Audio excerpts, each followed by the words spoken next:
আজকে আমি চলে গেছি নওগাঁ জেলা মান্দা থানা ঐতিহাসিক কুসুম্বা মসজিদে। সারা দিন বাসায় থেকে বোরিং লাগছে, তাই বাইক নিয়ে বের হলাম। কোথাও ঘুরতে গেলে একা একা গেলে ভালো লাগবে না। দেন আমি চলে গেলাম কাকার কাছে, আর কাকাকে বাইক চালাতে দিয়ে আমি পিছনে বসলাম।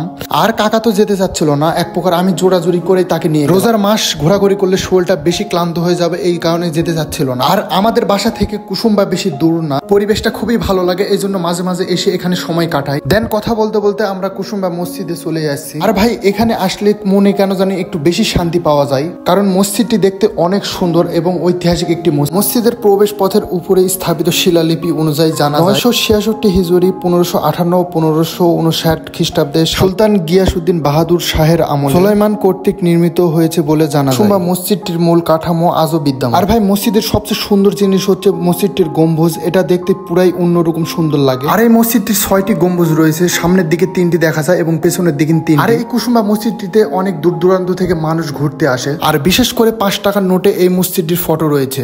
দেন এখানে অনেকে মানতের জন্য আসে। ভাই এখানে সবচেয়ে সুন্দর জিনিস হচ্ছে কুসুম্বার দিঘি, যা দেখতে পুরাই অন্যরকম লাগে। আর এখানে অনেকে ঘুরতে এসে গোসল করে। মসজিদের সামনে দিঘিটি থাকার কারণে আরো অনেক বেশি সুন্দর লাগে।